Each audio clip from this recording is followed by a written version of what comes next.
Oi, este aqui é o vídeo do 16º dia do Veda Edição 2020 e o que temos para hoje é a resenha do conto O Inimigo Gaseificado, escrito por Oswald Beresford, aqui da coletânea Páginas do Futuro, contos brasileiros de ficção científica, dentro do projeto Contos do Meio-Dia.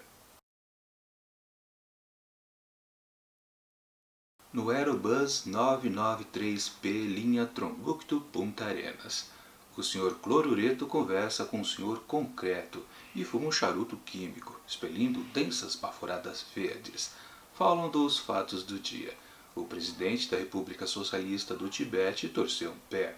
O telescópio do Monte Wilson foi bombardeado com projéteis helicoidais por marcianos vagabundos.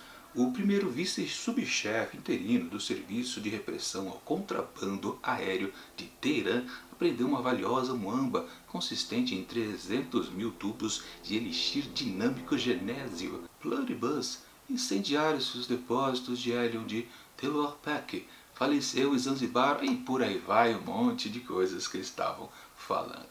Bom, assim começa O Inimigo Gaseificado, escrito por Oswald Beresford, que conta a história desses dois sujeitos aqui já apresentados, Sr. Concreto e Sr. Clorureto. Olha que nome bonito desses dois cidadãos. Fazer o quê, né?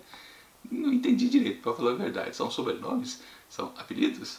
Algum jargão social? Não sei. Bom, temos aqui uma história de ficção científica e por esse hall de notícias que os dois estão comentando ali durante esta viagem lá naquele suporte aéreo, né, que estão voltando, sei lá, para casa, estão vindo não sei de onde. Algumas coisas são meio vagas aqui nesse conto, né? O que importa, assim, a gente pode perceber que coisas meio estranhas acontecem nesse mundo, mas é uma especificação de um mundo futuro, fantástico, enfim, uma história de ficção científica. Mas enfim, estão lá esses dois sujeitos conversando amigavelmente. É bem descrito isso pelo texto, bem pontuado, porque na verdade eles são dois inimigos, cada qual trabalha com um assunto diferente. Modelo de negócio, né? Melhor dizendo. Enquanto que um quer preservar a vida através do que a sua empresa oferece, o outro quer facilitar a morte, né? Tipo, a pessoa não está muito bem de vida, ela quer meio que desistir, vamos colocar entre aspas, né? Tudo bem, a empresa oferece soluções, 3 soluções muito boas. Mas enfim, é isso que tem aqui nesse começo de história, ou seja, são inimigos declarados, mas que na verdade, como eles estão no mesmo transporte aéreo, eles precisam ficar naquelas coisas mais educadas, amenas, aquela falsa camaradagem. Eis que um deles, o Sr. Concreto, convida o Sr. Clorureto a visitar as novas instalações de suas fábricas, ver os novos aparelhos, aquelas modernidades todas, né? E claro, Clorureto fala para Concreto, não, eu estou ocupado, né? Tem um monte de gente aí que precisa rejuvenescer e nós não temos mais insumos, né? Está faltando material que vem da África, precisamos inventar um outro tipo de substrato, enfim. Quando que Concreto diz, não, a gente também tem nossos problemas na fábrica, estão cheios de serviço, né? Um bando de milhares de pessoas querendo, né, terminar a sua própria vida, enfim, né? Pô, mas visita lá a gente, faz esse favor, né? E é assim, né? O outro acaba cedendo, né? Porque naquela coisa são inimigos comerciais, mas, né, no trato social tem essa camaradagem, por que não aceitar o convite? Bom, é assim que começa então essa história. E eu não digo mais nada, porque senão estraga a experiência de quem ainda pretende ler este conto. Minha avaliação do texto. Bom, vocês perceberam, né? Eu já dei uma certa enrolada aqui na introdução do vídeo, justamente porque é um conto muito rápido, pouquíssimas páginas, e na verdade, claro, o que importa, a história em si, é quase um fiapo, como eu costumo muito dizer, é quando realmente não tem muitos desdobramentos. Nós temos uma apresentação inicial dessas duas figuras, os protagonistas aqui da história, sabemos de um conflito entre eles, e logo em seguida já tem a solução. Não tem mais nada a dizer a respeito dessa história. Aliás, uma coisa que a gente pode comentar é que depois de uma pequena introdução, aliás, esse trecho que eu li para vocês está ali na segunda página, porque o começo da história é algo bem vago. O primeiro parágrafo a gente percebe que alguém, né, talvez os personagens da história estão andando lá naquele veículo aéreo. Só que logo em seguida, antes de ter melhores definições de quem são os protagonistas da vez, nós caímos numa parte do texto que é um pouquinho difícil de entender no começo. Na verdade, a gente só tem uma certa noção que talvez alguns personagens da história, a gente nem sabe se são protagonistas ou não, estão viajando nessa tal aeronave de um lugar para outro. Logo em seguida, o texto muda de figura, uma parte, como se fosse um outro capítulo. E é uma coisa meio estranha, que tem um tom quase de relatório. Depois fica mais evidente que na verdade trata-se de uma propaganda. E a propaganda lá da empresa do senhor concreto, aquele que facilita a vida de quem quer encerrar a vida. Que claro, todo mundo sabe que é um eufemismo para o suicídio. Essa é exatamente o que a empresa do concreto oferece para seus clientes. Vocês querem encurtar isso aí? Ok, vamos ajudar vocês por um preço também camarada. Aliás, na verdade a gente descobre também que é uma filosofia de vida desse senhor concreto. Ele acha que o mundo já está muito cheio e as pessoas, quando meio que percebem, acho que eu já fiz o que tinha que fazer, né? Não tenho mais nada, vou me transformar em outra coisa. Aliás, literalmente é outra coisa que se transforma, que é interessante aqui nesse conto. Mas daqui a pouco eu chego lá. Por parte já do seu clorureto, que é o contrário, ele oferece o rejuvenescimento para seus clientes, também é um pouquinho menos exposto, para falar a verdade. Dá-se mais destaque para a empresa do concreto do que do clorureto. Clorureto é aquele que se vale de um substrato para produzir um certo rejuvenescimento a quem acha que está ficando um pouquinho velho. Mas enfim, depois que a gente tem essa parte da propaganda, o texto volta à sua batida normal, ou seja, continuação da história. Que na verdade, como eu já tinha adiantado para vocês, eles vão se encontrar daqui a alguns dias. E realmente, Clorureto vai até a nova instalação da fábrica de concreto, fica meio fascinado com os novos equipamentos e tudo. E aí acontece o desfecho dessa narrativa, que literalmente é uma coisa meio óbvia. Aliás, se você vê o título, se lembra do título aqui da história, você já percebe algo bastante pontual, que é exatamente, deixa eu ver aqui, né? Como disse, o inimigo gaseificado. Mas tem mais. Olha só, o subtítulo é Ou a Vingança do Senhor Concreto. Bom, aí já sabe que literalmente temos uma história de vingança. Ou seja, quem se lembra do título do conto já tem um baita de um spoiler. Eu, por exemplo, costumo esquecer muito os títulos das histórias que eu estou lendo. Inclusive dos contos, não é só dos romances não. Acho que dos romances eu até lembro um pouquinho mais, né? Porque eu faço em várias etapas, né? Mas um conto que você praticamente lê numa sentada só, eu leio o título da história e esqueço. Às vezes lá no meio do caminho eu lembro, parece que tem alguma coisa a ver com o que está sendo contado agora, né? Aí eu volto, dou uma olhada no título. Mas as pessoas que realmente têm o título na memória o tempo todo, durante toda a leitura, principalmente de contos, que é uma coisa rápida, já está com spoiler exposto o tempo todo, sim. A história é que a vingança de concreto vai acontecer para cima de Clorureto. O nomezinho complicado desses dois personagens. Ou seja, é óbvio, e depois que você tem noção do que trata as duas empresas desses dois protagonistas da história, você sabe. A gente já sabe como vai ser o final do Clorureto. Eu ia falar o nome errado. O destino de Clorureto já está demarcado pelo título da história. E aí sim a gente pode então entrar no que é exatamente essa empresa de concreto. Aliás, concreto que tem uma solução bastante abstrata. Olha essa coisa curiosa, né? Um pequeno jogo de palavras que o Beresford fez aqui nesse seu conto. Bom, literalmente o que a empresa oferece para seus clientes. As pessoas querem encerrar a vida, né? Aquele eufemismo que eu disse para o suicídio. Portanto, ele entrega algumas maneiras diferentes por um preço justo, né? Da pessoa se transformar em gás.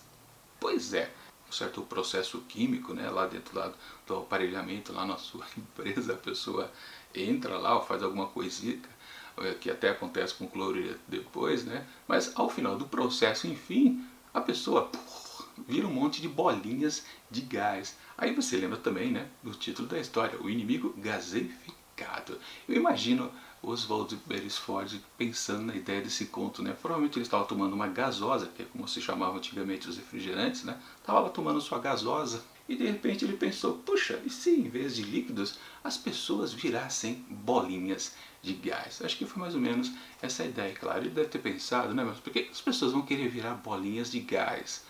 Tem um contexto interessante, as pessoas querem encerrar a sua própria vida por conta própria, né? Uma decisão pessoal de cada um. Ok, é uma situação curiosa. Bom, mas o que vale aqui pensar a respeito desse conto do Beresford é que exatamente a história é boa, pelo menos a premissa. Essa espécie de suicídio assistido, né? Aliás, comprado, adquirido no mercado, né? Provavelmente ele também deve ter concorrentes, né? Se bem que aqui na história o concorrente dele oferece exatamente o produto contrário, né? Em vez de você encerrar a vida, você ainda prolonga um pouquinho mais. Mas talvez, claro, possa existir realmente um concorrente de fato, de produto direto, né?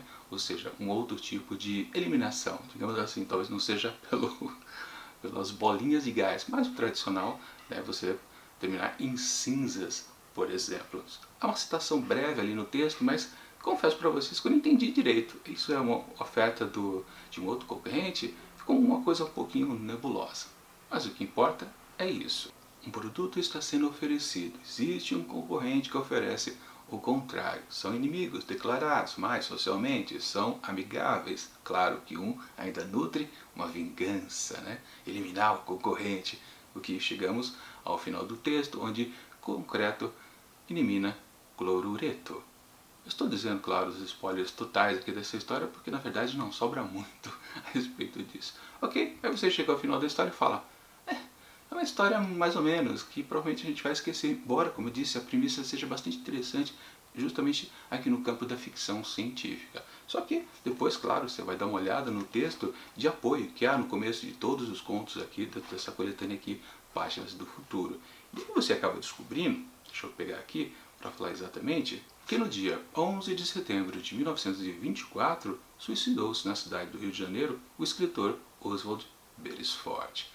Olha só curiosa essa situação, né? Aqui no texto fica muito evidente que a questão do suicídio parece ser uma coisa muito cara, não só aos personagens aqui da história, mas até talvez do seu autor. Isso é evidente do que de fato aconteceu. Ele acabou se tirando a própria vida. E uma situação também muito bizarra, que vale a pena aqui eu li para vocês, como está narrado aqui pelo texto de apoio. Beresford tinha acabado de publicar por conta própria o romance Madame Cosmópolis. O livro, tido como potencialmente escandaloso, teve sua tiragem inicial queimada pelo pai do autor, um rico proprietário de Sorocaba, no interior paulista. Beresford, arrasado pela destruição da obra, tomou um táxi para a praia do Leblon e, ao passar pela Avenida Vieira Solto, matou-se com um tiro de revólver. Ou seja, uma bela tragédia aqui na vida desse autor brasileiro. Coisa curiosa, mas é aquela coisa, né? Meio que ele telegrafou um pouco do que ele já sentia, né? Essa questão de tirar a própria vida dentro da sua obra. Uma coisa muito estranha, realmente. Mas, de novo, né? Justamente a parte interessante que a gente tem aqui dentro dessa história, a premissa inicial, né? Essa oferta de produto dessa empresa do Senhor Concreto, na verdade, é um pensamento do próprio autor, mas que mal explorado dentro da própria história, né?